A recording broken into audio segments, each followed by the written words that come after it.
네, 이렇게 시장이 주목했던 9월 FOMC가 끝이 났습니다. 예상대로 25bp 인하가 나왔는데 교수님께서는 어떻게 보셨습니까? 예, 지금 계속해서 잘 정리해 주신 대로 네. 뭐 평소 같지 않은 여러 가지로 평소 같지 않은 세상이긴 하지만 일단 하기 전부터 저는 개인적으로는 과연 스티브 마이런이 네. 이사가 돼서 투표를 할까? 그게 그러니까요. 궁금했는데 아주 빨리 인준을 하면서 미국 상원이요.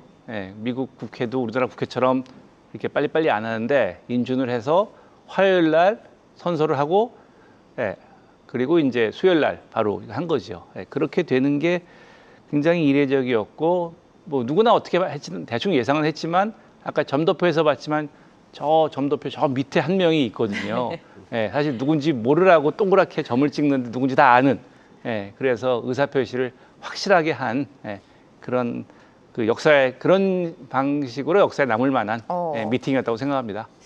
네, 마이런이 급격하게 연준 이사로 합류를 했고 또 소수 의견까지 던졌습니다. 좀 이례적인 FOMC였다 이렇게 평가를 해주셨는데 부장님은 어떻게 보셨습니까? 지금 뭐 비둘기파적이다, 매파적이다 여러 가지 의견이 엇갈리고 있어요. 다소 매파적인 해석이 가능할 수 있다라고 생각을 하면서도 한편으로는 기대감은 여전히 유효하다라고 볼 수 있겠죠. 일단 시장은 뭐 내년까지 6번 금리 인하를 기대했습니다. 그런데 올해 3번, 26년 1번으로 4번을 금리 인하 전망을 했음에도 불구하고 제가 최근까지 봤더니 6번 금리 인하가 깨지지 않고 있습니다. 네. 그래서 장중 등락은 있었지만 시장에서는 그래도 괜찮다라는 생각을 하는 것 같고 특히 점도표 분포도를 보게 된다면 전반적으로 하향 조정됐고 또 독특하게 내려온 분이 계시다 보니까 네. 그리고 좀 하단이 많이 낮아져 있다 보니까 이렇게 되면은 조만간 더 내릴 수 있는 거 아니야? 라는 기대감들이 좀 커졌던 것이 아닌가라는 생각을 하고 있습니다. 따라서 전반적인 스탠스나 그 시장 기대 대비 봤을 때는 매파적으로 해석할 수 있겠지만 한편으로는 또 다른 기대를 할 수 있는 여지를 남겨줬다는 측면에서 네. 좀 중립적으로 볼 수 있겠다라는 생각을 하고 있습니다. 네, 점도표에 대해서 간략하게 좀 질문을 드리도록 하겠습니다. 점도표를 보면 일단은 올해 추가 2차례 네. 금리 인하 가능성이 시사가 됐습니다. 이전과 어떻게 변했는지가 궁금하고요. 부장님께서는 어떻게 해석하셨습니까? 일단은 금리 인하 사이클이라는 부분들을 명확히 해줬다고 생각하고 그렇죠. 있습니다. 네. 일시적인 금리 인하가 아니라 9월, 10월, 12월 연속적으로 금리 인하하고 또 맨날 말하죠. 데이터 디펜던트라고. 데이터 디펜던트에 따라서 그 다음 스케줄을 정하지 않을까? 그렇기 때문에 시장의 기대감은 내년까지 6번 금리 인하를 유지할 수 있었던 그런 전환점이 되었다라고 보고 있고요. 다만 좀 아쉬웠던 것들은 25년, 26년과 27년 금리 인하 한 번씩은 그대로 유지됐고 28년 것도 처음 공개됐는데 금리 동결을 얘기했거든요. 그렇게 보면은 금리 인하 사이클은 내년까지 또는 길면 27년까지 되는데 속도 측면에서는 좀 더딜 수 있다라는 시그널을 던져줬다고 보고 있습니다. 한편 장기 롱거런 금리는 3%로 유지하면서 네. 뭐 분포도를 보면 약간 내려오긴 했지만 3%로 유지되면서 아직까지는 경기가 괜찮은데 고용 불안 때문에 빠르게 금리 인하, 선제적으로 금리 인하를 하고 경기를 다시 잘 다져나가겠다라는 시그널들을 이번 점도표에서 좀 명확히 보여주지 않았나라는 생각을 하는데 시장 기대 대비는 조금은 매파적이었다고 볼 수 있겠죠. 일시적인 금리 인하가 아니라 금리 인하의 사이클이 본격화됐다는 게 주요 포인트인 것 같습니다. 교수님께서 앞서서 말씀해 주신 것처럼 FOMC 직전에 마이런이 연준 이사로 지명이 됐고 또 파월 의장에 대해 트럼프 대통령이 끊임없이 압박을 하면서 지금 연준 독립성 훼손에 대한 우려가 굉장히 큰 상황입니다. 내년에는 연준 의장이 교체가 될 텐데 이렇게 된다면 통화 정책에 당연히 영향을 줄 것 같아요. 어떻게 보십니까? 뭐 다음에 어떤 분이 의장이 될지는 뭐 지금 한 서너 명의 후보가 있긴 한데 그에 따라서 많이 다르긴 할 것 같습니다. 그럼요.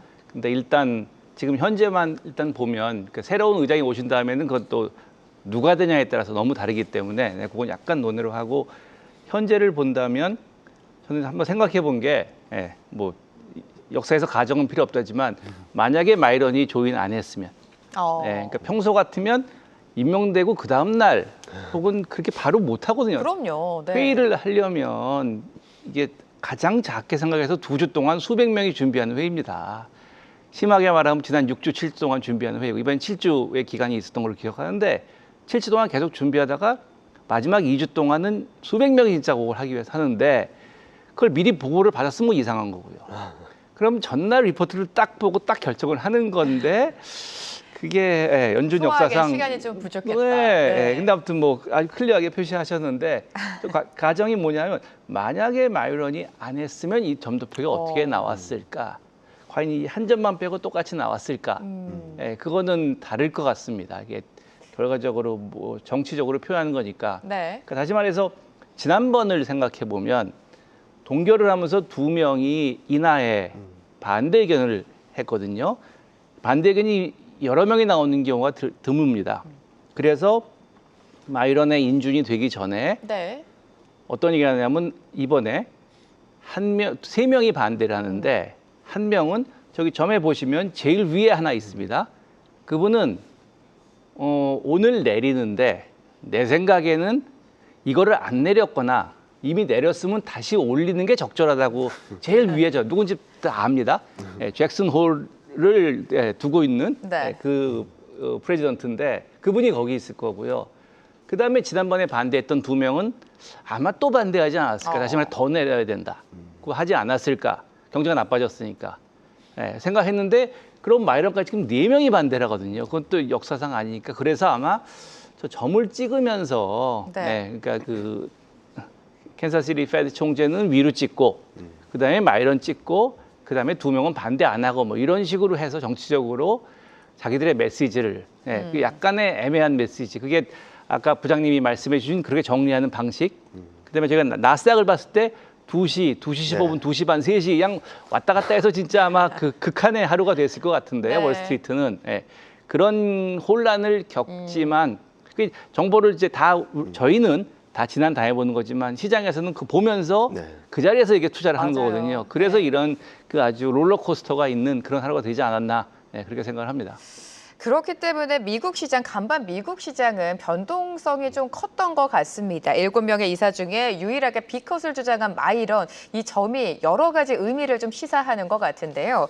이번 FOMC에서는 경제 전망이 어떻게 변할 것인가 이 부분에 대해서도 시장이 좀 집중을 했던 것 같습니다. 어땠습니까, 부장님? 일단은 연준의 의지를 좀 표명해줬다라고 생각하고 있어요. 25년, 26년 GDP 성장률 전망을 보면 각각 0.2%포인트씩 상향 조정을 했거든요. 그 의미는 그동안 블룸버그보다 좀 아래로 좀 경기를 좀 부정적으로 봤었는데 일정 부분 정상화하면서 경기 나쁘지 않아요라는 시그널을 시장에 던져주고 싶었던 거라고 보고 있고요. 그리고 실업률 전망치는 올해는 유지하고 내년은 하향 조정했습니다. 그 말은 선제적으로 우린 금리 인하하니까 지금 불안한 고용은 빠르게 잡힐 거예요 라는 시그널을 던져준 거라고 보고 있습니다.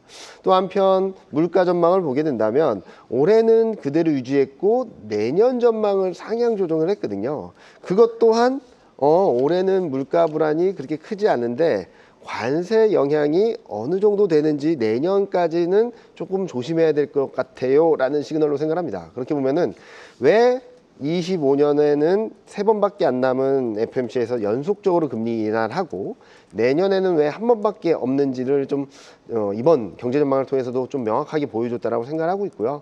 연준의 의도를 읽은 만큼 시장에서는 어느 정도 가이드라인을 잡고 있는데 시장은 뭐 동상이몽이라고 하죠. 채권 시장과 외환 시장 그리고 주식 시장이 다 따로 놀았습니다.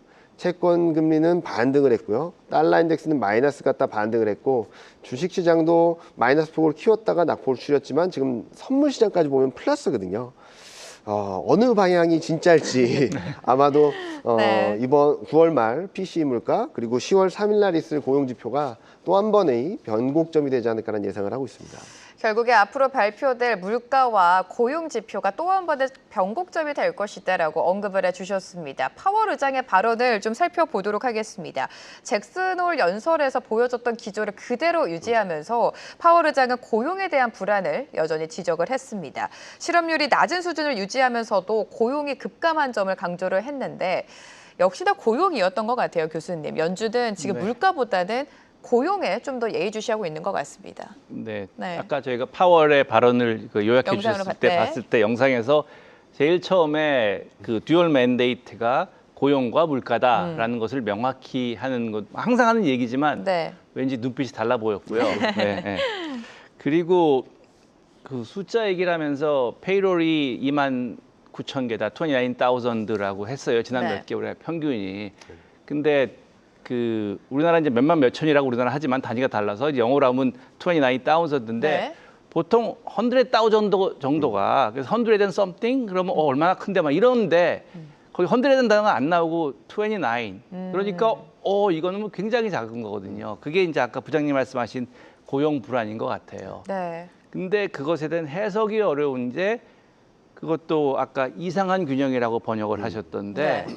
보통은 노동에 대한 공급은 그렇게 변하지 않습니다. 잘 사람들의 그 선호니까 경제가 뭐 나빠지고 좋아지고 코로나 오고 가고 하면 조금씩은 변하지만 그렇게 안 변하는데 요즘은 노동에 대한 공급이 너무 많이 변한 것 같다. 수요가 떨어지는 거는 뭐 다른 뭐 전망과 당연한데 네. 이 사람들이 공급이 떨어. 우리나라도 요즘에 젊은 사람들이 뭐 그냥 쉼이라 그러나요? 뭐 그냥 안 나가는 거죠 시장에.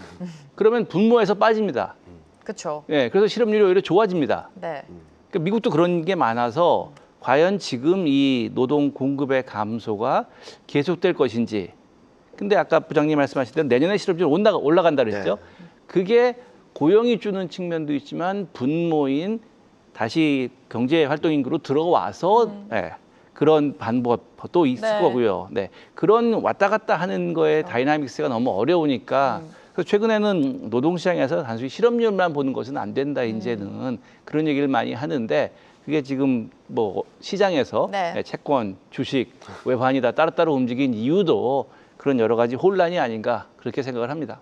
네, 고용시장 안에서 실업률에 대해서 좀 짚어주셨는데 파월 의장 같은 경우에는 노동시장에서 수요와 공급이 동시에 감소하고 있다. 그 영향도 지적을 했습니다.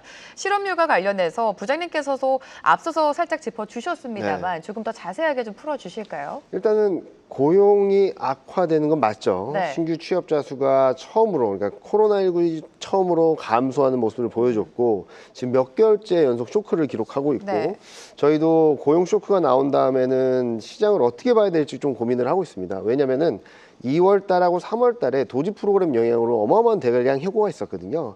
그 해고 영향이 시차를 두고 뭐 장기 휴가를 간 사람도 있을 것이고 행정소송을 한 사람도 있을 테니까 그게 시차를 두고 노동시장에 반영되는 것이 아닌가라는 걱정을 좀 하고 있습니다. 특히 실업수당 청구 건수가 최근 굉장히 가파른 속도로 올라오고 있다는 점들은 좀 경계해야 될 변수다라고 생각하고 있고요. 그래서 저희는 4분기 중에는 아직까지는 고용 변수에 대해서는 좀 경계감을 갖고 바라봐야 된다라는 말씀을 드립니다. 물론 실업률은 많이 안 오릅니다. 그 이유는 교수님께서 말씀해 주신 것처럼 분모가 줄어듦에 따라서 실업률이 좀 안정적인 것처럼 보이는데 그게 무조건 믿을 수 있을까라는 것들을 얘기를 하고 있고요. 또 하나 말씀드리고 싶은 것은 작년 8월을 한번 생각을 해보셔도 재밌을 것 같아요. 작년 8월에 고용이 일시적으로 실업률이 튀는 그림들이 나오니까 저도 처음 들어봤던, 뭐 교수님 많이 들어보셨을 수 있지만 샴술이라는 걸 가지고 와서 경기 침체를 거의 기정사실로 해버렸었거든요. 그런 것들에 대한 경계감도 아직까지는 유지할 필요가 있다. 고용시장이 실업률이 별로 안 올라서 괜찮다라고 보기보다는 여러 가지 지표들이 좀 부정적으로 나오고 있다라고 볼 수 있을 것 같습니다. 최근 시장은 고용시장에 대해서 실업률이 생각보다 견조하다 이런 평가를 많이 내리고 있는데 두 분의 말씀대로 실업률이 견조했던 이유는 분모가 줄어들고 있다는 점을 여러분들께서 좀 기억을 하셔야 될 것 같습니다. 자, 이렇게 이번에 금리 인하가 고용시장의 둔화를 좀 지연시킬 수 있다는 이야기도 나오고 있는데 교수님은 어떻게 보십니까? 지연시키고자 하는 게 연준의 의지죠. 목적인 것 같습니다. 네, 그런 방향으로 하기 위해서 아까 전망을 잘 요약해 주셨는데 SEP에 나온 전망의 변화를 보면 그 전망의 변화만 보고 그냥 거시경제학자에게 이자율 변동을 가로를 쳐놓으면 그러면 올린다고 할 겁니다. 그게 더 정상적인 거죠. 네, 왜냐하면 지난 3개월 전에 비해서 전망이 지금 6월 전망치랑 9월 전망치가 나오는데 GDP는 좋아졌지 않습니까? 네. 그리고 이게 아마 내년일 것 같은데 PCE랑 근원 PC도 물가가 좋아졌고요. 그러면 당연히 올려야죠. 이자율을 올리는 게 정상적인 거시경제학인데 지금은 고용 데이터 가장 대표적이고요. 그리고 또 하나는 저 물가를 움직이는 것이 보통의 물가 변수가 아닌 관세라고 하는 아주 특별한 변수이기 때문에 평소와 다른 거죠. 그렇기 때문에 지금 말씀하신 대로 고용을 좀 그 하락을 저지하기 위해서 하는 거고, 그걸 전부 다 그 리스크 관리 차원이다라는 용어로, 그러니까 평소에 움직이는 소위 테일러 룰이라고 하는 준칙으로 움직이는 거와 반대로 가는데 그 이유가 이러이러한 것이고, 그거는 더 큰 리스크, 고용의 리스크라든지 다른 리스크를 관리하기 위한 차원이라고 이제 설명을 하는 게 그 연준의 소통 방식인 것 같습니다. 네, 교수님 말씀대로 지금 가장 큰 변수를 하나 꼽아봐라 하면 당연히 관세가 되겠죠. 관세에 따른 물가 상승 우려가 여전하지만 그래도 관세 영향이 일시적일 것이다라는 이야기도 많이 나오고 있습니다. 관세 영향이 물가에 본격적으로 반영되는 시기는 언제쯤으로 보십니까? 저희가 보통 경제학자가 과거의 데이터를 가지고 자주 일어났던 것이 또 일어나면 지난번에 이랬으니까 하고 이제 통계학을 응용해서 하는데, 이번에 했던 관세는 거의 100년 만에, 90년 만에 하는 거기 때문에 90년 전에 저희가 다 없었기 때문에 어떻게 될지 모르고 경제가 많이 바뀌었죠. 그래서 그렇죠. 사람들은 이제 모형을 가지고 일단 설명을 하고, 그 연준의 생각은 아까 그 캐스터께서 말씀하신 대로 아주 그 심하지는 않고 그렇지만 꽤 갈 거다라는 그런 약간 중도적인 입장으로 가는 것 같습니다. 그러니까 물가 영향이 단기적으로, 그러니까 지금 단기라는 게 이제 내년 정도에 가장 많이 될 것이고 그 다음에는 없어질 것이다라고 전망을 하는데요. 그 전망이 영어의 포캐스팅으로 하는 그런 전망인지 아니면 영어의 프로젝션으로 해서 그렇게 가정하고 한다. 그리고 그러기 되길 바란다는 게 들어간 전망인지 둘 중에는 약간 좀 애매하긴 한 것 같습니다.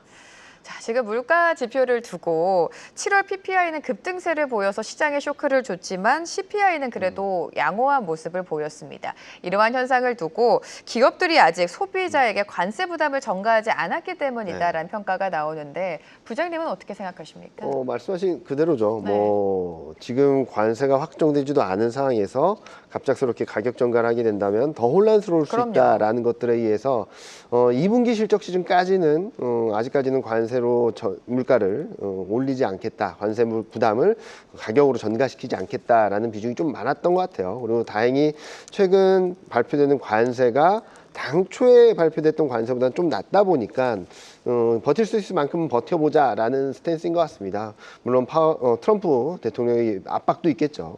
그렇기 때문에 지금 시점에서 물가가 오르긴 오르겠지만, 그리고 관세 영향이 들어오긴 들어오겠지만 많은 분들이 걱정하시는 것처럼 관세로 인해서 물가가 급등하고 그러지는 않을 거다라고 생각을 하고 있습니다. 또 한편으로는 이면에는 좀 봐야 될 게 고용이 악화되는 데 따른 문제는 분명히 있을 겁니다. 왜냐면은 관세 때문에 물가가 점진적으로 오른다 하더라도 물가는 오를 것이고, 고용이 악화되면서 임금 상승률은 둔화되거나 더 나빠지게 된다면 내 월급은 안 오르겠죠. 그러면 소비가 좀 위축될 수도 있습니다. 이런 것들이 좀 복합적으로 된 거라서 무조건 관세를 물가에 가격에 전가하지 않는데 라는 것을 100% 환호할 만한 일은 아니다라고 생각하고 있습니다. 하나만 여쭤보면 관세와 물가 말씀해 주셨는데요. 아까 그 전가할까라고 말씀하셨는데 그 누가 전가하는지가 가장 중요한 대목인 것 같습니다. 예를 들어서 트럼프가 초반에 얘기했을 때는 관세해도 하나도 그 한국의 사람들이 생산 수입 가격 안 올린다. 그러니까 다 그들이 하고 그대로 미국에서 수입으로 받는다. 그게 미국의 가장 좋은 시나리오죠. 근데 그렇게 안 하고 가격 올립니다. 그러면 또 이제 그 올라가면 그걸 수입한 미국 사람들이, 미국의 생산자가 가격 올릴까? 지금 많이 안 올리고 있습니다. 현재는요. 근데 과연 그거를 어떻게 할지는 관세에 대한 내용에 대해서는 그게 궁금한 것 같은데, 예를 들어서 지난 6월인가 6월 초에 한국은행에서 이제 매년 컨퍼런스를 하는데 거기 크리스토퍼 왈러 그 연준 이사가 당시로서는 비둘기였는데 지금은 슈퍼 비둘기가 나오는 바람에 그냥 아주 마일드 비둘기가 돼버렸는데 그분이 와서 기조연설을 하면서 이 관세가 물가에 미친 영향이 굉장히 중요하고 그리고 끝나고 나서 한국은행 총재님과 같이 대담을 하면서 지금 말씀하신 과연 전가할 것인가 하는데 그건 사람들 마음속에 있는 맞습니다. 것이고 이것을 매달 해온 게 아니라 100년 만에 하는 것이기 네, 때문에 네. 누가 어떻게 할지에 대해서 지금 너무 크게 의존하기 때문에 점도표의 벌어짐도 그런 혼란이 가장 기저에 있는 것 같습니다. 네, 좋습니다. 이렇게 FOMC가 진행되는 동안 스페인에서는 미중 관세 협상이 있었습니다. 미국과 중국과의 관세 협상이 어떻게 진행되느냐에 따라서 미국 경제 전망도 좀 달라지게 될 텐데 이 부분은 어떻게 예상하세요, 교수님? 연준 내에서보다 더 어려운 네. 문제죠. 여기는 그럼요. 또 뭐냐면 시진핑 여기는 미국의 다이내믹스인데 이제 중국 시진핑과 중국의 다이내믹스 연결돼 있는데 그야말로 그건 탑다운으로 될 것 같습니다. 과연 뭐 경주 에이펙 얘기도 나오고 여러 가지 얘기가 나오는데요. 지금 들고 있는 카드를 가지고 서로 양보를 하겠죠. 그때 이제 어느 게 양보가 되냐에 따라서 미국이나 중국에서도 과연 어떤 섹터가 그야말로 주가라 그러면 수십 프로가 오르고 어떤 섹터는 수십 프로가 빠질 수 있는 그런 네. 중요한 문제고요. 네, 근데 중간에 끼어 있는 우리나라는 더 심한 그렇죠. 영향을 받는데 뭐 그거야말로 예측은 불가능한 영역이라고 생각합니다.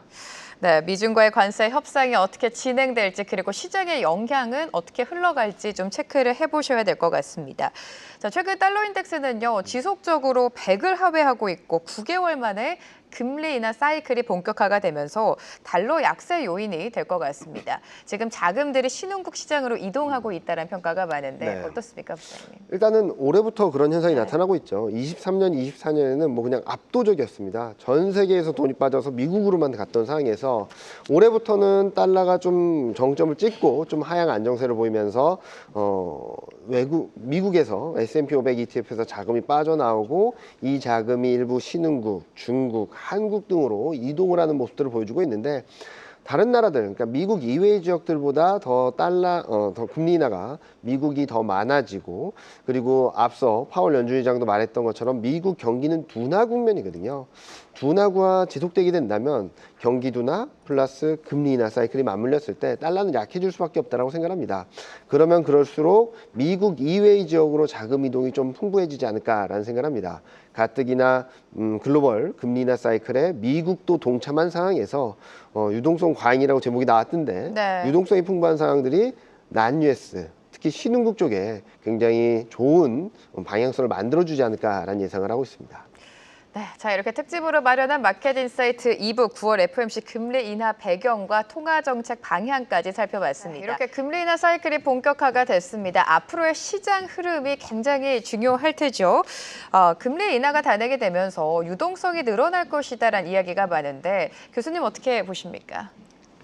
이번에 하는 네. 금리 인하가 이번 인하는 거의 예상이 됐던 거고요. 아까 저희가 앞에서 얘기한 네. 대로 이제 앞으로 어떻게 할지가 중요한데 그렇죠. 오늘 시장을 보면 이 유동성이 뭐 늘어나는 방향으로 가는데 예상보다 크게 많이 늘어날 것 같지는 않고, 그러니까 인하는 했는데 약간의 매파성 인하긴 한데 또 아주 매파성 인하는 아니어서 여러 시장이 이렇게 오르락내리락 했던 것 같습니다. 미국 시장도 마찬가지고 뭐 우리나라 시장도 지금 약간 상승하고 있는데 그런 여러 평가가 엇갈리는 이유가 정확하게 그 이유인 것 같습니다. 이번 금리 인하를 두고 매파성이다 아니면 비둘기파적이다 여러 가지 견해가 엇갈리면서 유동성이 그렇게 적극적으로 들어오고 있지는 않다라고 말씀을 해주셨는데 미국 증시 전망도 좀 해보도록 하겠습니다. 파월 의장 발언을 소화하면서 미국 시장은 장중에 큰 변동을 보였습니다만 이미 금리 인하 기대감이 선 반영이 되면서 사상 최고치 랠리를 이어가지 않았습니까, 네. 부장님? 앞으로 미증시 흐름은 어떻게 흘러갈까요? 일단 미국이든 한국이든 지금 유동성이 풀리고 그리고 미국이 금리 인하한다라고 한다면 중국도 할 거고 한국도 할 거고 그렇죠. 뭐 전 세계적으로 금리 인하 사이클에 동참할 겁니다. 그렇게 되면 앞서 말씀드렸던 폴리시 믹스 국면이 더 강해질 것이고 그 전망 하에 대신증권에서는 올해 하반기 전망을 하면서 26년 상반기까지는 대세 상승이다라는 말씀을 드리고 있습니다. 다만 앞서 말씀해 주신 것처럼 이미 역사적 고점을 넘어서고 있는 상황에서 선반영된 거 아닌가 일정 부분 그런 부분들이 있다라고 볼 수 있겠죠. 그리고 연준 의장의 발언 그리고 연준의 그 SEP 경제 전망을 보게 된다면 여전히 물가에 대한 걱정을 하고 있거든요. 따라서 이미 6번 이상 금리 인하를 기대하는 상황에서 네. 향후 물가 고용, 경제지표 결과에 따른 흐름들이 통화정책 컨센서스에 따라서 당분간은 등락이 있을 수밖에 없다라고 생각합니다. 큰 흐름에서는 대세 상승이 이어질 수 있을 만한 굉장히 강력한 모멘텀이 들어오고 있지만 단기적으로는 기대와 현실 간의 괴리 그리고 향후 발표되는 경제지표 결과에 따른 통화정책 컨센서스 변화에 등락은 불가피하다라는 정도로 보고 있습니다. 네, 단기 상승에 따른 등락은 불가피하지만 그래도 내년까지 대세적인 상승장은 펼쳐질 것이다. 부장님은 이렇게 예상해 주셨습니다. 자, 이렇게 9월 FOMC에서 금리 인하가 단행이 됐고요. 한국은행 같은 경우에는 금리를 동결을 했는데 이제 이렇게 된다면 10월에 있을 금통위에서 금리 인하가 이어지겠죠. 어떻게 예상하십니까? 아까 좀 날짜를 보니까 10월 23일이더라고요. 네, 금통위가요. 근데 꽤 된 것 같아서 8주 만에 하는 겁니다. 네, 제가 네. 아까 말씀드렸지만 연준은 6주마다 주로 하기로 하고 2번 7주로 하는 게 이제 365일을 주로 나누면 이렇게 되는데 아마 이렇게 길게 한 거는 한국은행 직원의 워라밸을 위해서 제가 추석 연휴가 있으니까 끝나고 나서 바로 하면은 연휴를 갖지 말라는 얘기가 되니까 그럼 직원들이 큰일 날 것 같은데 그 정도로 많이 준비하는 거죠. 2주일 동안 풀로 준비를 해야 되는 건데 한국은행에는 아까 저희가 본데 방송 본데 밑에 티커라 그러나요? 앞에 나온 요약, 통지사 요약해 보니까 하는 하고서 국내에 집중할 여력 커져라고 밑에 나오더라고요. 그게 정확하게 뭐 아마 부총재님께서 말씀하신 게 아닐까 싶은데 주로 이걸 아니면 총재님 직접 하셨을 수도 있고요. 제가 듣지는 못해서 그 부분이 거꾸로 읽으면 그동안은 국내에 집중할 여력이 크지 않았다는 거잖아요. 그게 이제 그리고 뭐 연준에게 독립적이지 않다는 말은 뭐 너무나 이제는 뭐 전혀 그거에 뭐 그 문제가 되지 않고 얘기를 하고 있는데 그래도 연준이 내렸으니까 조금 여력이 커졌다라고 하는 거지만 커졌음에도 불구하고 마음 놓고 얘기하지 못하는 거는 아까 요약하신 대로 부동산 혹은 그렇죠, 금융안정 일반에 대한 걱정. 경기는 안 좋은데 그래서 아까 많은 증권사들의 리포트를 보면서 우리나라도 고용 혹은 경기에 더 중요시를 두느냐 아니면 부동산 혹은 금융에 더 방점을 두냐는 건데 제 생각에는 길게 보면 당연히 경기가 더 중요한 것 같습니다. 근데 경기나 고용은 그렇게 매일매일 일주일 변하지는 않는 지표거든요. 물론 고용은 매달 변하지만 잘 안 변하고 반면에 부동산이나 다른 금융시장은 하루하루 매 시간 변할 수 있는 것이기 때문에 그래서 어떤 분들은 이 부동산이나 금융에 더 집중하고 있다고 생각하는데 왜냐하면 하루하루 변할 수가 있으니까요. 그렇게 보는 것이지만 그래도 길게 보면 결국은 경기가 중요하다라고 하는 게 요약인 것 같고요. 지금도 예를 들어서 오늘부터 10월 23일까지 뭐가 더 변할 것인가 하면 뭐 노동시장에 대한 변화는 충분히 볼 여지가 있는데 부동산 시장은 뭐 계속 돌아가는 것이고 그 데이터는 예를 들어 추석 연휴라도 거래가 오히려 더 연휴기 때문에 거래가 활발히 이루어질 수도 있으니까요. 그 긴 기간 동안 사람들이 집을 바꿀 사람들은 또 좋은 오랫동안 고민해 볼 수 있는 기회이기 때문에 그래서 그런 데이터는 계속 나온다는 측면이 저희가 한국은행의 결정도 어렵지만 뭐 저희나 시장에 계시는 분들처럼 한국은행 결정을 바라보는 입장에서도 더 어렵게 되는 것 같습니다. 네, 그동안에는 한미 간의 금리 격차 때문에 한국은행이 연준보다 선제적으로 금리 인하를 단행하기에는 좀 부담스러웠습니다. 이제는 금리가 단행이 됐고 금리 인하가 이뤄졌고 이제는 국내 요인들을 살펴보면서 10월에 있을 금통위의 결정까지 좀 지켜보도록 하겠습니다.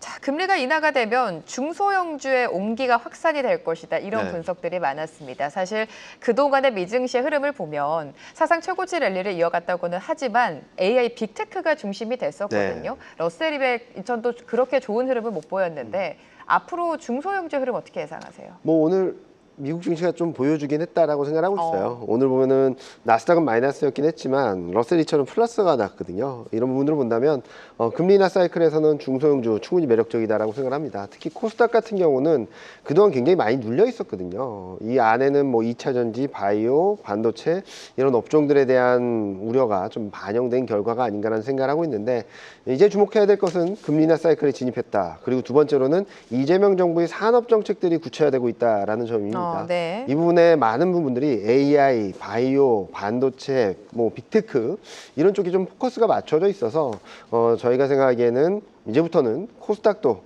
계속적으로 관심권에 두고 바라봐야 될 시장이 됐다라고 생각하고 있습니다. 물론 4분기 중에는 뭐 등락이 있을 수도 있겠지만 저희는 코스닥이 추세적인 상승을 이어가고 내년 상반기까지는 코스피와 발을 맞추거나 또는 어떨 때는 코스피보다 좀 더 한 발 앞서갈 수 있는 그런 여지까지 생겼다라고 보고 있으니까 코스닥 한번 관심 가져보셔도 충분히 네. 매력적이다라고 생각하고 있습니다. 네, 미증시 안에서는 중소형 단위 러셀 2000도 좀 호조를 보였고 우리 시장 안에서도 코스닥의 상승을 좀 기대해보자라는 부장님의 말씀까지 들어봤습니다. 자, 이렇게 시장은 금리 인하를 호재로 받아들이고 있습니다만 우리 시장 안에서 우려 요인 중에 하나는 바로 한미 관세 협상이 최종 합의에 이르지 못하고 있다는 부분입니다. 한미 간의 관세 협상 전망 어떻게 하십니까, 교수님? 여러 장관님들이 예, 그냥 이렇게 자주 네. 왔다 갔다 하신 적이 없을 것 같은데 예, 지난번에 뭐 공항 갔다가 돌아오신 적도 한 번 있고 그쵸, 네. 여러 가지 이것도 역시 또 사건이 많은 그런 한 해인데 그러니까 25%냐 12.5%냐의 그 숫자, 15%냐의 그 숫자의 문제뿐만 아니라 뭐 반도체나 바이오 이쪽은 또 새로 다른 관세를 할 수도 있다고 이제 네. 트럼프가 얘기하고 있으니까 일본에 지난 주말에 갔다 올 일이 있었는데요. 거기 보니까 일본은 오히려 또 먼저 했잖아요. 네. 근데 우리는 이제 거기는 일본은 먼저 끝냈다라고 또 말이 있지만 일본에서는 잘못 끝낸 거 아니냐는 이야기도 나오거든요. 네, 그렇게 15%로 하는 게. 그래서 그런 면에서 어떤 게 맞고 틀리고가 아니라 그거는 이제 우리나라 그 행정부에 네. 계시는 분들이 잘 해야 되고 더 중요한 거는 결과가 나오면 아까 말씀하신 뭐 AI, 반도체, 바이오, 빅텍 네 섹터 중에서 도움받는 섹터도 있고 더 해가 되는 섹터도 아마 틀림없이 나올 그럼요. 겁니다. 네. 네. 그걸 어떻게 조정해 나가느냐 하는 게 그게 그 행정부 혹은 그 선출된 권력이 해야 되는 일이고 평소보다 훨씬 더 큰 그 과제가 떨어졌지만 그런 과제를 해나가는 방식이고 뭐 일본은 일본대로 자신의 방식으로 해소하고 또 우리도 그거를 더 잘 그러니까 건설적으로 해설하는 게 필요한 시점이라고 생각합니다. 네, 이렇게 한미 관세 협상이 여전히 불확실성으로 자리하고 있기 때문에 불안 요인이 큰 것 같습니다. 지금 상황에서 어떻게 리스크 관리를 하면 좋을지 궁금하고요. 부장님께 간략하게 시장 투자 전략까지 여쭤볼게요. 저는 요즘 많이 말씀드린 게 작용 반작용입니다. 악재가 터지면은 그 악재를 극복하기 위한 반작용 정책이라든지 금리 인하라든지 유동성 공급이라든지 이런 더 센 것들이 들어오기 마련이거든요. 네. 코로나 때도 그랬고 올해 4월 관세 때도 그랬습니다. 악재다, 큰일 났다라고 했을 때가 분명히 기회였다라고 보고 있습니다. 미국 금리 인하 여지 충분히 있습니다. 이제 금리 내렸는데 여전히 4% 기준금리고요. 재정 확대할 여지 충분히 있다는 것을 코로나를 통해서 보여줬습니다.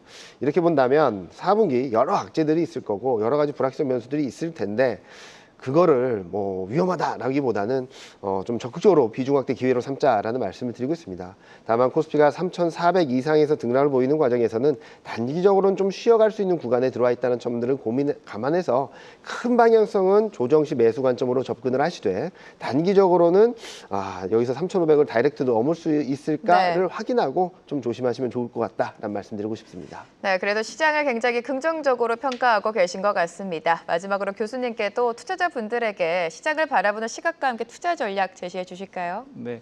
저희가 아까 미국의 시장의 움직임을 올해 1년 동안 이렇게 네. 봤는데 1월 달 이전에 그리고 1월 달 이후에 그리고 4월 달에 급락을 했다가 그게 한 달 동안 내려갔다 한 두세 달 동안 올라서 지금은 거의 그 수준이더라고요. 네. 그러니까 이 역사라는 게 아까 말씀하신 작용과 반작용이 가장 큰 것 같습니다. 네. 그렇게 하면서 물론 코로나처럼 컸을 때는 반작용이 작용을 극복은 하지 못했지만 상당히 그러니까 2020년 경제 전망이 세계적으로 가장 안 좋았을 때 비해서는 2%포인트나 올라갔거든요. 그게 반작용이죠. 네. 물론 저희 백신이라든지 통화정책 그게 모든 건데 뭐 관세 정책도 마찬가지일 것 같고요. 이런 작용 반작용을 가지고 조금 더 이렇게 그 어려운 말이지만 대범한 그런 투자를 할 시점이 더 필요하다. 그거는 뭐 트럼프 대통령으로 인한 여러 가지 불확실성을 견디는 방법이 아닐까 그렇게 생각을 합니다. 네, 오늘 두 분과 함께했습니다. 김진일 고려대학교 경제학과 교수, 이경민 대신증권 FICC 리서치부 부장과 함께했습니다. 도움 말씀 감사합니다. 네, 감사합니다. 감사합니다. 계속해서 다양한 경제 이슈를 알고 싶다면 구독과 좋아요, 알림 설정 부탁드립니다.